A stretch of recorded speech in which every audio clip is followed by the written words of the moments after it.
Hello, everyone. This is Dean Kelley with the Georgia Transparency Coalition. Today, we're visiting with Jim Hill at his home here outside of Rossville. And as most of you know, that Walker County will be transitioning into a Board of Commissioners that will begin in 2021 in January. And we have elections with the primaries in May and the general elections in November. We'll be electing these new board members. And we're visiting with Jim Hill, who's a candidate for District 1, which is basically the Rossville area. Jim, thank you for letting us come to your home today. Oh, you're welcome. Thanks for coming by. And what our goal is to introduce the candidates to the communities where they're running as much as we possibly can throughout the county, so you get to know them better and make a better decision when it comes time to vote in May. So first of all, Jim, if you would, just tell us a little bit about yourself. Well, the real name is James Hill, but most folks just call me Jim. So Jim is fine.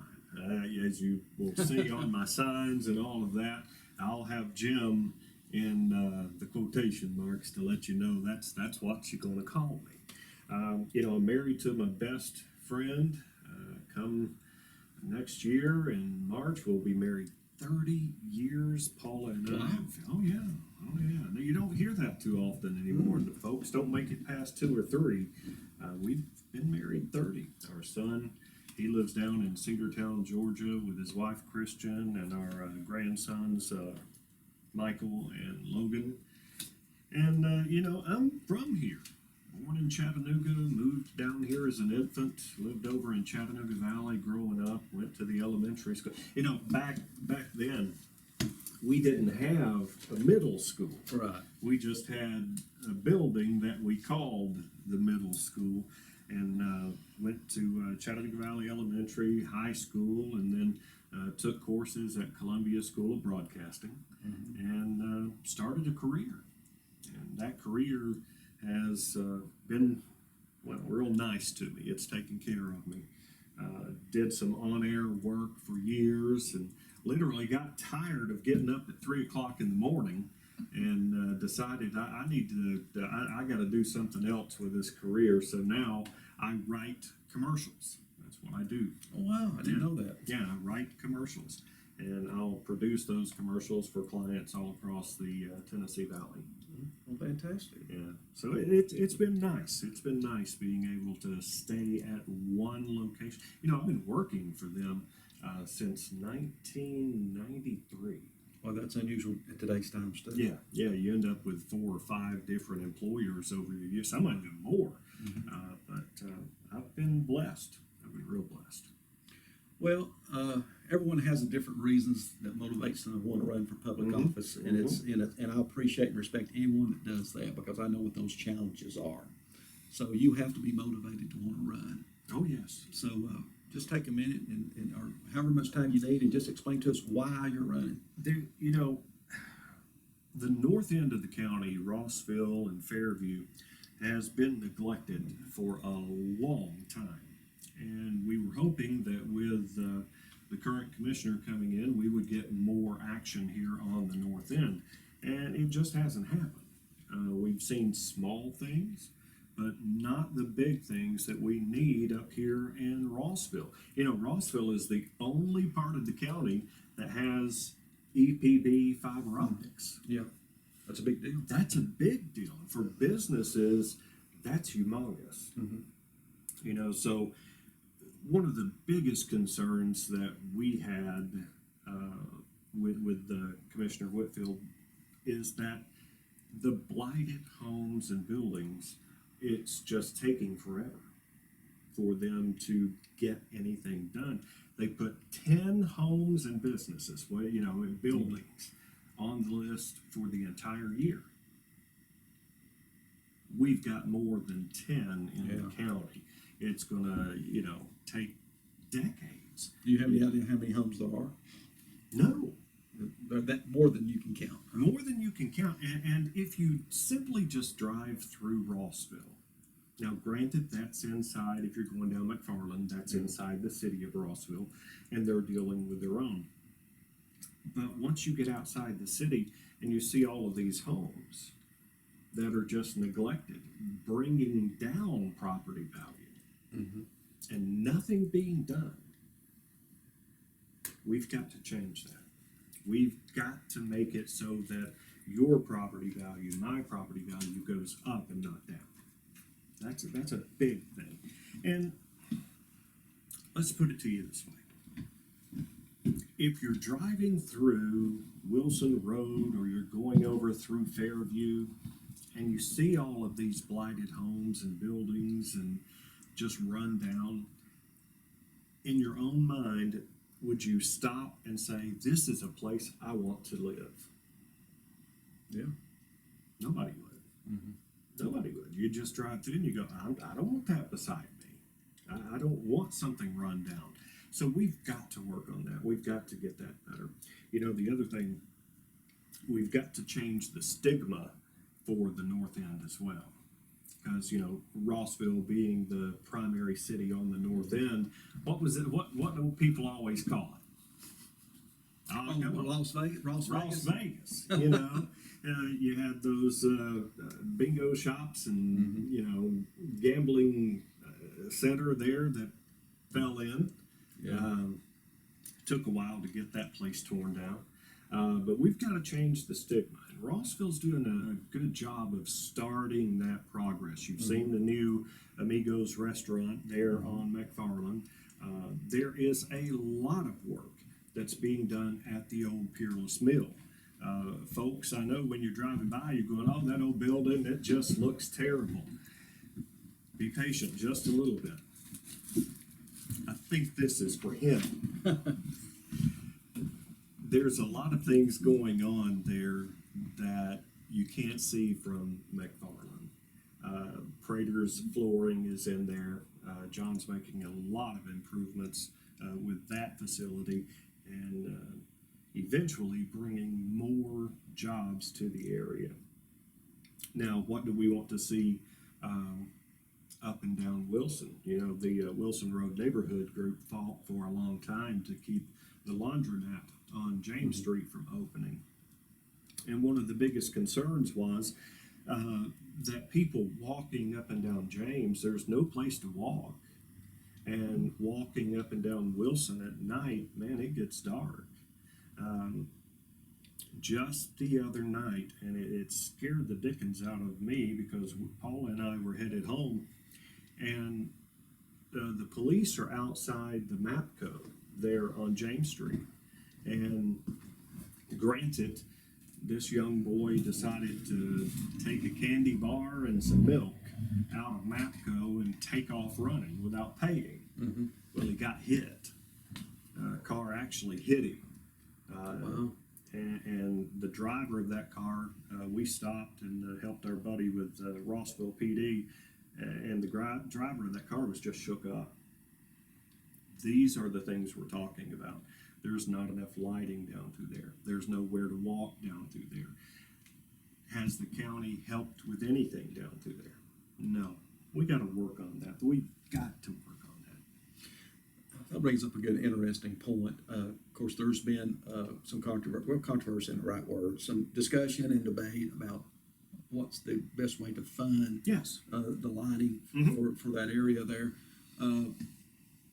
As we move into next, because obviously this issue is not going to be resolved in the coming few months. So, No. So if you're elected, you get into office. What's the resolution you would like to see for that issue? I'd like to see the county work with the citizens of along Wilson Road and James Street.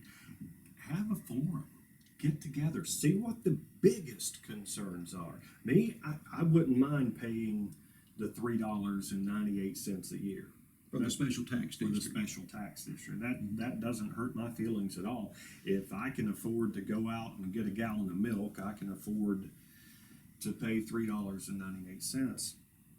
Well, you know, we also have the splosh funds and the T-splosh funds. Yes. Or maybe some compromise or some mixture of all the above could be done. And with that T-splosh, the transportation special local option tax, there are ways to use that to do safety improvements. Right. Okay, don't let anybody tell you that you can't. That's part of that T-splosh, and to say that, well, we're only going to do X with this money when you can do X, Y, and Z, maybe we need to relook at that. Do you have any idea how much T-Splosh or Splosh funds have been spent in Walker County in the last few years? Do you have any idea? Mm-mm. I don't think there's been much. No, you know, we've had some roads resurfaced, but you know, and give credit to Rossville. When they got their portion of the T-Splosh, they started paving streets. Yeah. They started making some improvements, which they were not able to do over the past several years. And you know why they wasn't able to do that? What was that? No businesses in the area generating tax dollars for the city. That, you know, it's not a complicated thing. When you have more businesses, you generate more tax dollars. The more tax dollars come in, the lower your property taxes are going to be, and the more you can do. And then put the T-Splosh on top of that, and you've got the state giving you money with a T-Splosh that you're matching. You can do a lot. Yeah, and of course, with the new districts that are being set up, District 1 will, of course, include the city of Rossville, but of course, the Fairview Yes. area and the areas around Rossville. Mhm. So it's going to be important to be able to work not just with the other commissioners, Exactly. to be able to work with the mayor of Rossville as well, Teddy Harris. Yes. So have you had any conversations with him about how that can be done, or how y'all can work together, or do you have any idea where he stands on some of these issues, or has he even discussed it?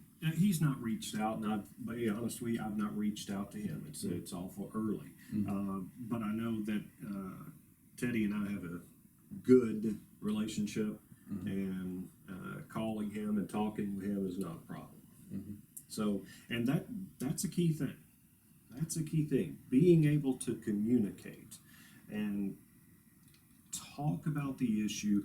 Don't get mad about the issues. Okay, that's the problem they have in D.C. is that they want to fight each other over everything. I'm not going to get everything I want, and neither is the commissioner of 2, 3, Right. or 4. Okay, and with that said, neither will the chairman. Exactly. The chairman can only do so much. And 15,000. right, there's only so much money to spend. There's only so much money to spend. Speaking of money, you know, that's one thing that we've got to have an ability to get a good handle on. Sometimes you can take, and granted, the county was in a major budget problem. We owe a lot of money. But sometimes you can cut so much that your services suffer. And what I mean by that is the roads crew. I mean, they do everything, the cutting, the patching, all of that.